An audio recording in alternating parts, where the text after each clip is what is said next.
o se da bia meka adenti ne da bia no asem boni bia ko wu eso agya se fimpo Koduah na eye den ane anka se chama buti ya anka se reta sobaire ya anka se chama bugabuga ya anka se Dr. Chana na ese Jansen fimpo Koduah ana behind all this mesramo ade na ekoso no man hwe ya magu NPP na se wonya sika tam na the party no gu a na akwa ansa oba just be honest to the party oba se oba be serve party no omo se chairman buti akoka nokore enti omompe chairman buti nokoro kan ye ne se ye na ye di party animu ya disappointed party ya fairly party ni grassroots no nokore ase nokore obia including Jansen fimpo Koduah including chairman buti including civilian team, including Resta Sobaire, Chairman Buga, woman organizer, Nanabi, having to fail the party. Say, Buti, Chairman Buti, your national first vice chairman. Say, I'm one, Nipa Katrama, it may be problem, baby amount. As a national first vice chairman, no, in the absence of the chairman, no, automatically you become the national chairman of the party. So, as a national chairman of the party, ultimately, a radio station in now grant you interview. But not one, not two, 3 times. Ultimately, catch we are to say, NPP who would dump no, we are national first vice chairman, no. NPP are fairly. Abangla nduru bindila to kayunda ida kanan da adalci din da ida na the part na ganda ja ka kombon pala abangla ko ganda sharan ganda ma da kabuci atakanya jini aida ndu musulun pa ne kafin ma binjara kazan da lunan da ganda to zo ataka da kaman zo no cakan jaka ban ataka da kaman zo ne ataka biala am amia takane beshel wo dey na betman say wo chairman buga chairman contribution in the NPP or contribution to the party but you call national let's the NDs for ye anim guase o modagu party no mon fere esa ba betra say o say wakase e failure na chairman buga having to fail the grassroots when the call campaigner or catch Ghana for say and catch NPP for say or call akwaji 38.2 aba when or catch say or akwaji 88 MPs aba you all came with sugar coated west Jansen fimpo Koduah was say John Borden trap party office John Borden pick course John Borden the seat now drop from 169 eba 137 no ba ba be boa ama party no yanya more seat 88 on the bar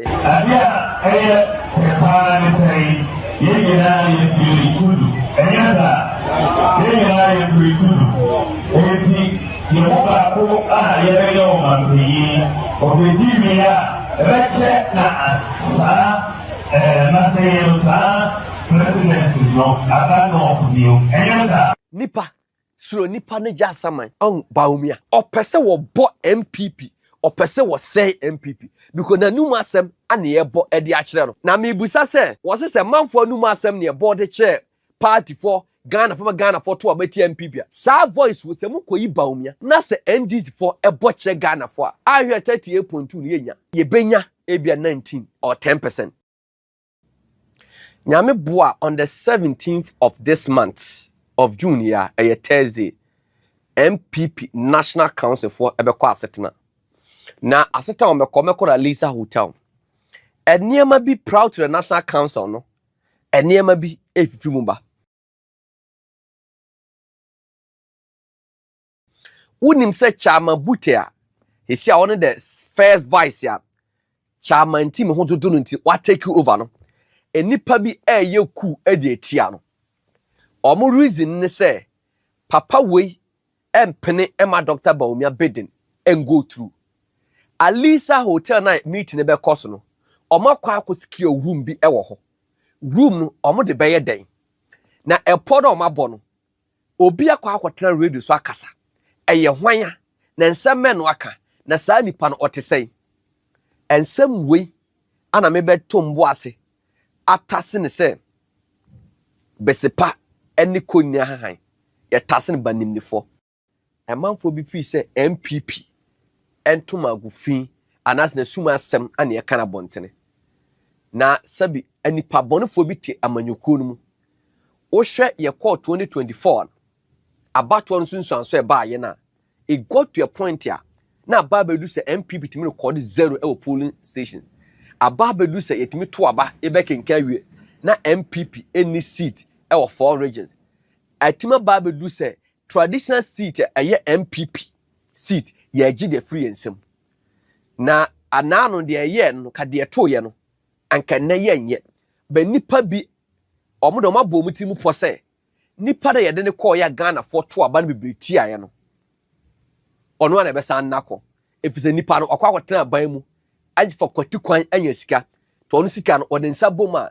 na o cheche e de ama omo na wunim Ghana ni edoska eche ne nkwa Ghana ni edoska eche na busuani terubi na ekomo NPP mu na amanyoko no sei ne nananam aye no a anka amanye fe ame nyina ya mfa ho ama abadwan amanyoko me wo famisa afrempon be kan hye wo se ebre bi bai na NPP wontimi nka se wo ye NPP na so wo ye UP ni enti omo de American flag and then they asense omo kam to hye obi American flag san ka na mu bia no so NPP ni na UP no abo aben omo kwa omo de omo membership card and so mu dues card the committee no makwa kotua but enne a man for emphasis can come up party omo de party din e wieska omo de party din e di bone na MPP be call conference be a somewhere 25th of next month, that is July.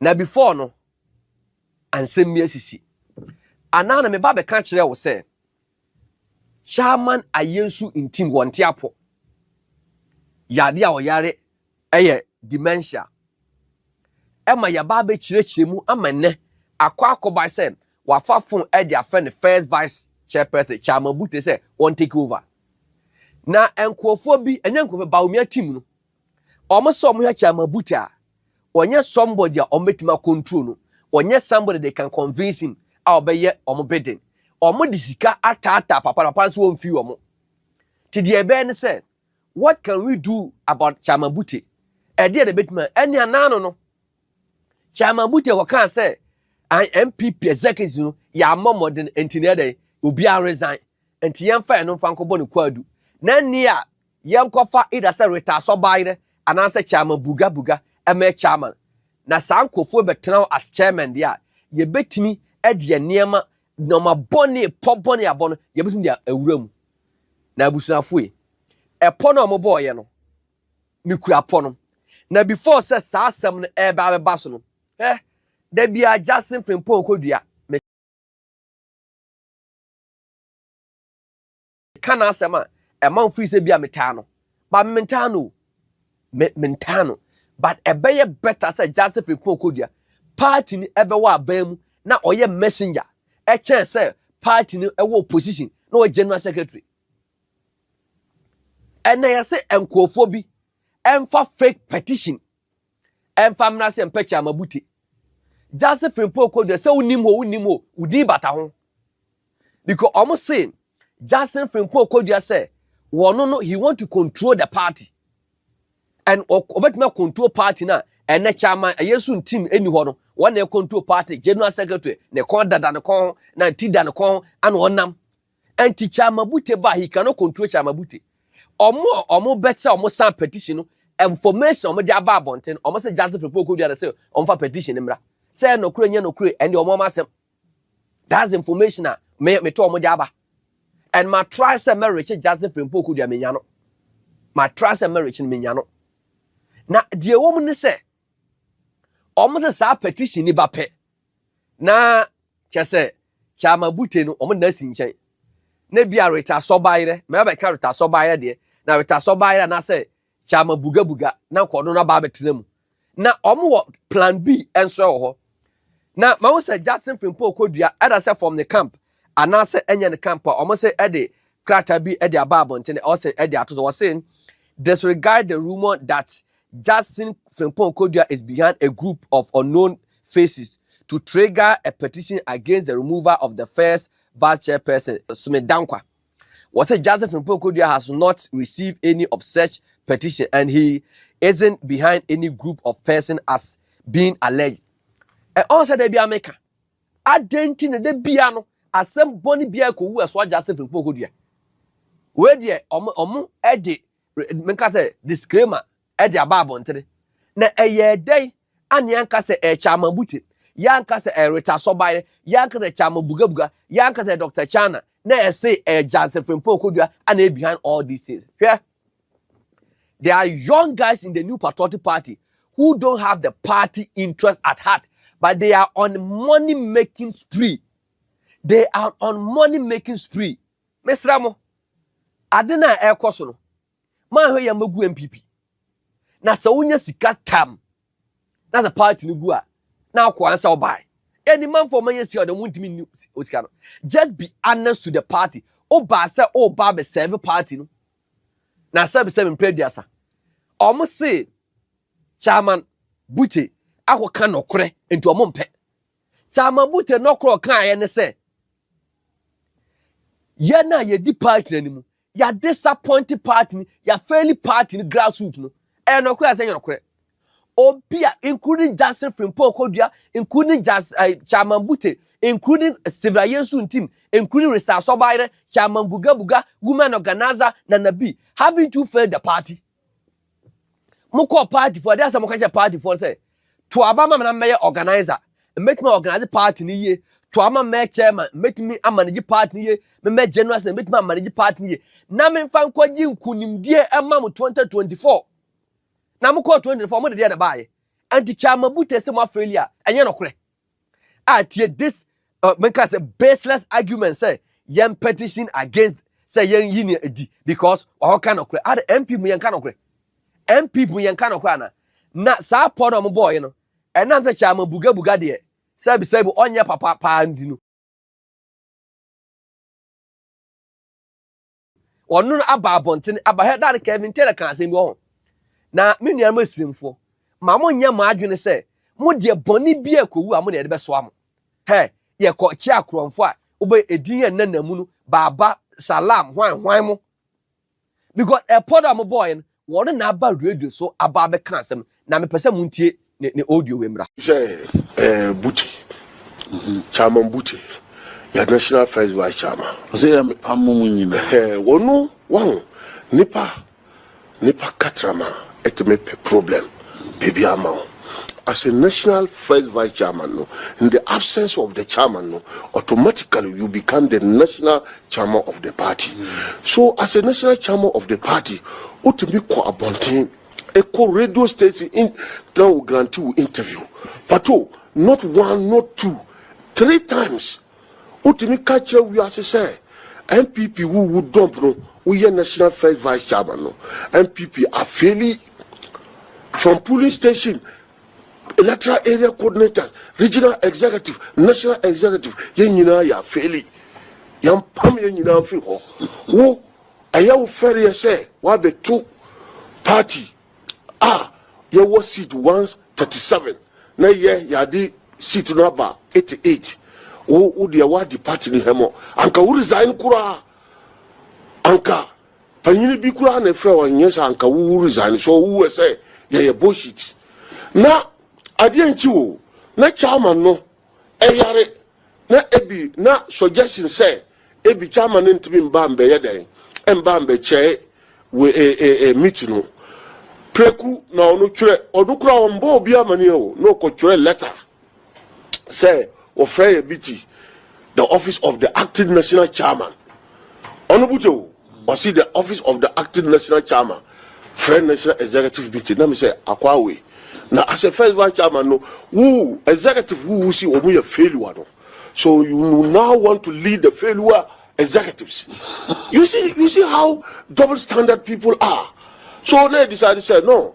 Ye kura ye wo meet kura because or catch or can clear out there say any meeting general secretary be wo ne national chairman be wo no onu Bute omba wo so wo na wo ye panyini wo na wo ye panyini sa national chairman ni ho wo as a first vice chairman wo na wo ye panyini wo na obi be ka asem bi kura wo tia ne national ese wo mpini na wa ko abontin akọ the party not akọ run down party no to zero afa wo si ye ma kwan na because of chairman ni honti wo be the acting chairman nti ye ma kwan na wo ye dan na wo mbrambe embe acti na e ka kire ne say masa o pese wo acti as national chairman radio station baby a hokotina se kasa ya failure no kopa acha wo ho na kasa oh na wonim na nya failure afedi wo ba be lead the failure so say kacha so wonim na oba ya meet bi o ya no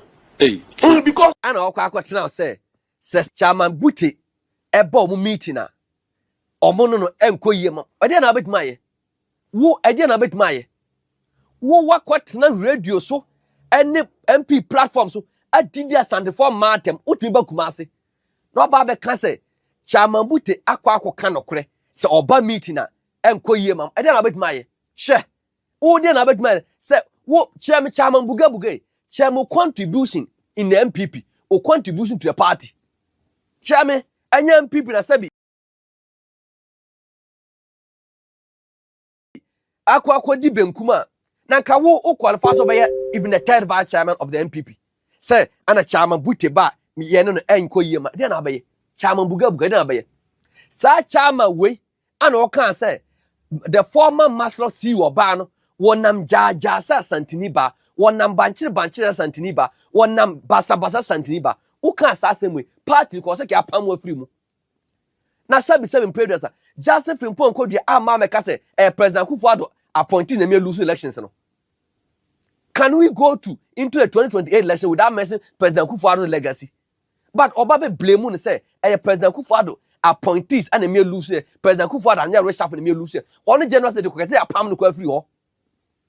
Ye enter the general secretary a committee say o men kwa the finance mra o sa ba bo ne ka say motia homsem nipo ni motia nam de kani kwa the pound free party ni mu. Na wa ba betra radio so say ena oba meeting na ye ntia se de na abaye e de na abetima ye wo bibia se wo bibia esoro voice na yira ko pebra chairman buga if you have something to do kwana koye na esoro voice ye 2-0 e de ma wo do candidate ko pebra na mentia say MP before see a within ourselves we want to kill ourselves but ye call national let's the end this for ye enim guase o modegu party no mon fere esaba betra say o say wakase e failure na chama buga having to fail the grassroots all the national executive mo fail party ni grassroots no when the call campaigner or ka che Ghana for say na ka che NPP for say or call akwaje 38.2 aba when o ka che say or call akwaje 88 MPs aba you all came with sugar coated words just Frimpong Koduah was say John Borden trap party office John Borden pick course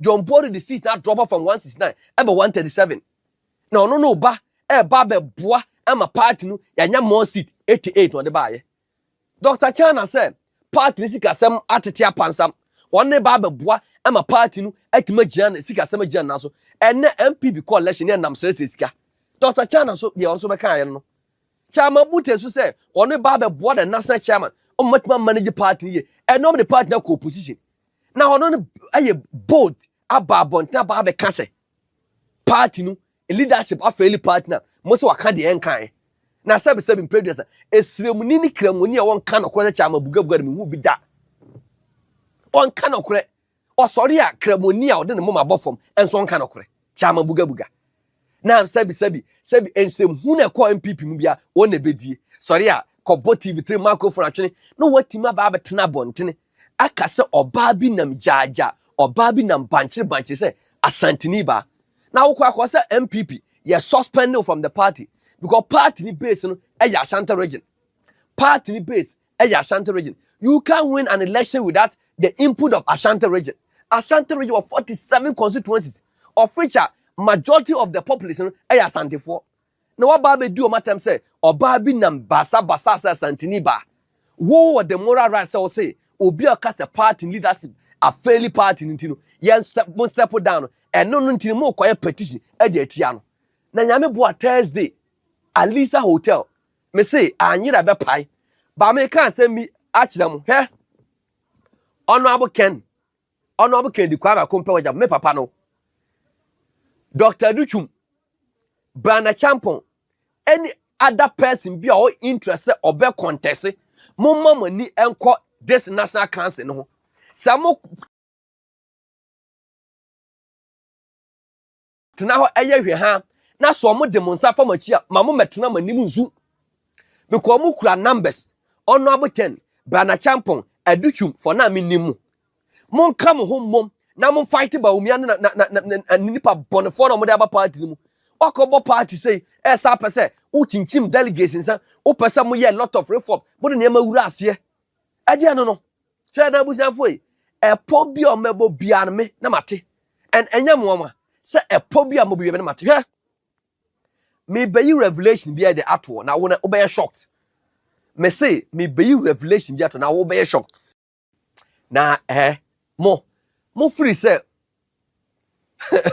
mo ye fasia yes we hurry up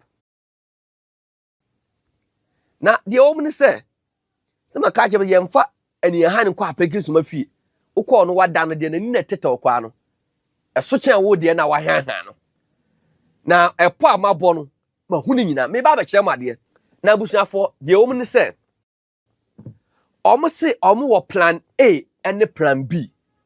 Plan A no na me kan ho asem kire wo say omo pese omu yi chamabute efiri ho na omo de reta sobaire anase chamabuga buga de ba first na boni bi omu dibia na reta sobaire enka ho ba enne omo tima convince reta sobaire kan ache ne say ubenya sa woni the acting chairperson woni the acting chairwoman enti ye boy yi chamabute efiri ho na wa be the acting chairperson ya wompe Emma reta sobaire. It is being alleged say omusike omu wiaye no omako bie sika bie sa kire maame no yese maame no da ho won na no se meye ti say we ta so baire kwa okan mo ho na eno no omusan say anhwe yi a na sa plan amfa plan B na ma be kan wa asema kire the woman say NPP nhye ne say before say betimi akọ conference no eba to July no was say a court national council a man to the conference. Near Becco Walisa Hotel. A honor reforms be a man for a day bano, electoral reforms, and a honor say, ye baba discussed before the conference. No. Now, a horse no almost person almost software now, ye de make your album. No. Now, software now, almost day bano. Almost day baby Kennedy Agyapong, ne Bawumia Campaign, ne Duchum call for a free. And some succeed at the software and go through at the Omabeni. Oh, why no more the forms be about so? Why do can fail a person who can database? Or why I say, why do I do you no fail it? Your person who do you database? Or why I say, Bawumia Campaign for person who database, not the other. And to say, Shaibula Sisi, media voters ID card, call fail it. Now, almost actually said, and the only software and every you can. Brian, near do go for your film. Was on election day a lot of issues. But not for Sammy Atuaba, Akuyomu weak candidates. No. Now, almost say, so man to me answer CD. I'm for reta somebody and I say, Chairman Buga, I'm a chair meeting in dia. Almost plan B any. Meno can say, it is alleged, sir. Chairman Ayensu intima wa yare da hono. Yama onuya. Aye fene Roland intim omotwa ticket e na fi America ba bedu Ghana ena Lisa hotel a meeting e be koso omodi kan kwa secure edan baako ena tio enipa bi kire se power e kire nipa nkwa yese sa papa no Roland intim no woni chairman intim e mesha sa dan ni mu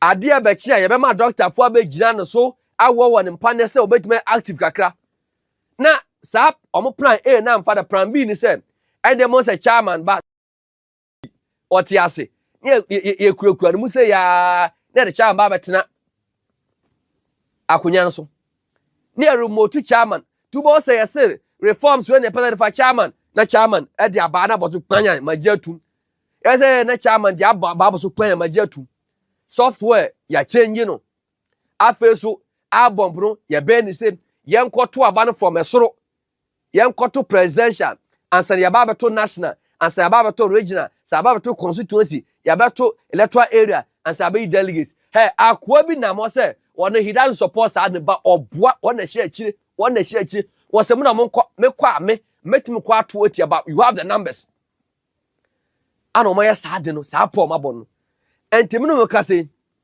sia de omo secure one room e wa Lisa Hotel a omo de chairman ayesu ntima oyare e ba be hye ho se koba so omo plan na yesen yen emma bute entra nchen na ebia asobaire na chairman buga emra no anya yi a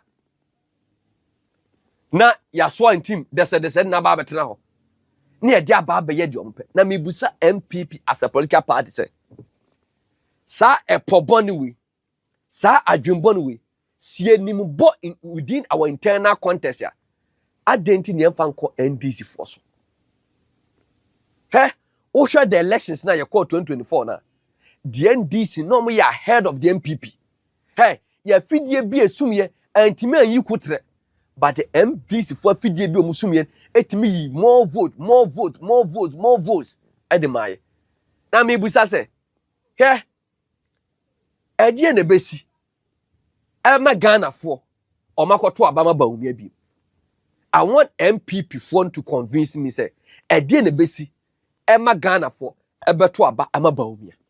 Just tell me, just convince me. Share mummy kwa Dr. Bawumia video na. Abia sepa ne say yegina ye tudu. Enyaza yegina ye tudu.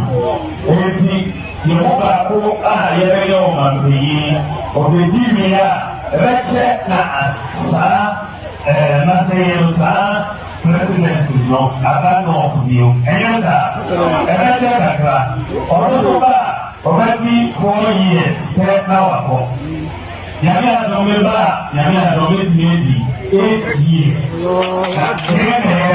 nipa suro nipa ne ja saman Dr. Bawumia Kwaku Kyeremanteng ana waka Kyeremanteng se me yesemuni John Dramani Mahama enso yesemuni na abana ye kwa koto no that 2024 was Mahama was just 4 years me more 8 years enti se moto abama Mahama na se Mahama betwa ne 4 years ni wie pe no kwa me san ba Ghana for ho Ghana for beka se esemuni aba be di president ko no achi ya enya ade a ye beto abama me Bawumia na mo 8 years no enti se muka instead of 4 no mun choose 8 Bawumia no mu ton se si ye to abama Mahama na Mahama esemni ebetwa 4 years a ye nto abama ono no Bawumia na we esemni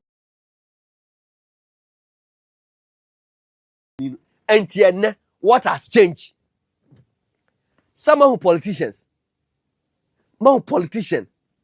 Bawumia say, me Dr. Mahamadu Bawumia, me nuan mu same foi, mo 8 years. John Dramani Mahama, 4 years. A same for mo per 8 years president, and I'm for 4 years president, and also for 8 years. The argument is the same. Mahama was just 1 term. Na si to abadama Mahama. Na Mahama be president we are. Wodo sa ba Ghana for beka se enu achi ya na semni efri Ghana kunwa no so. Enti ya nto aba ema. Enti abusuafo e mi busa sa asem na Bawumia ka na mre bi no. Ene eye important anase ye important. On Bawumia. Opese wo bo MPP, opese wo say MPP because na num asem ane ye bo e de akere no. Na mi busa se was it a man for no masem near board chair party for Ghana from Ghana for 2 abeti MPP.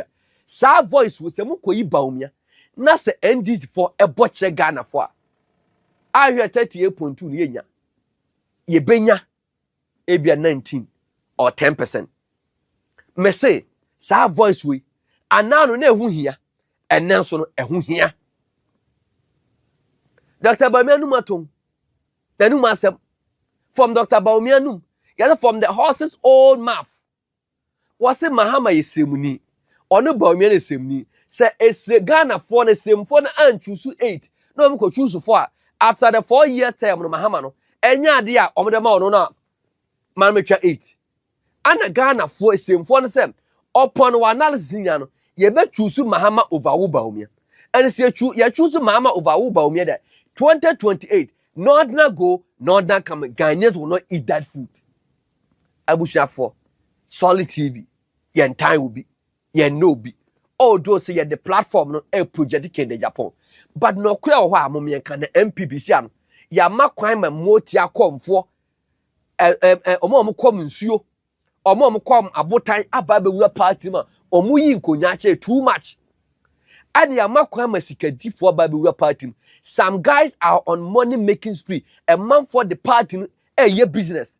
Na obi say Kennedy Agyapong ntua. Kennedy Agyapong e de entua.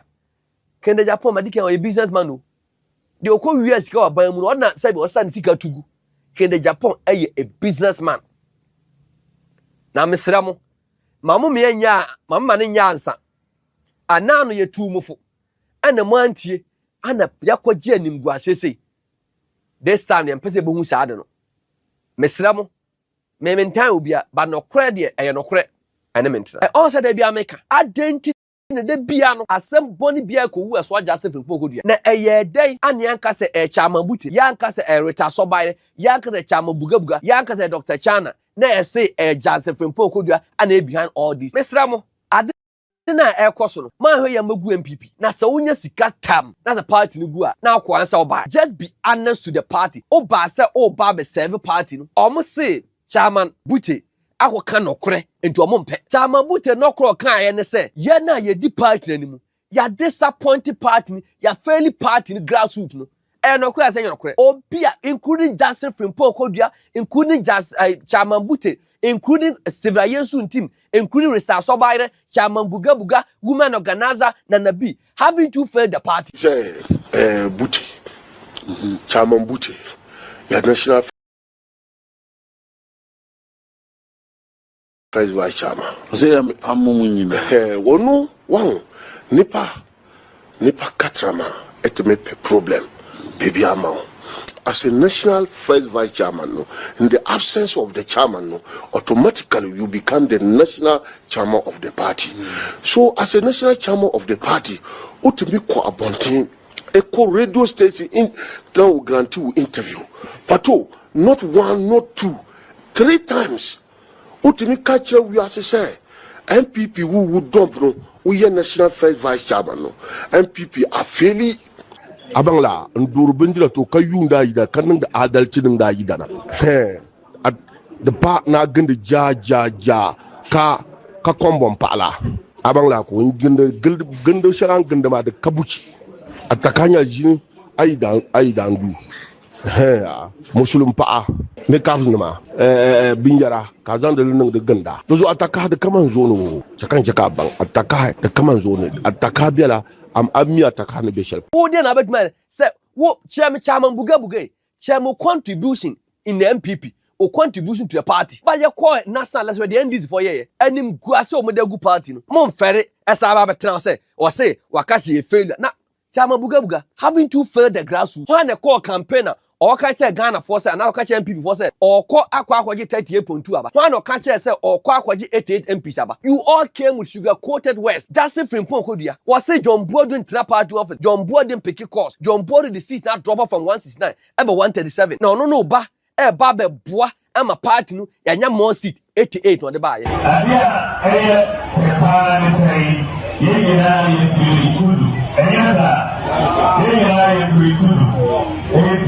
Kwaku Ayereyaw Anas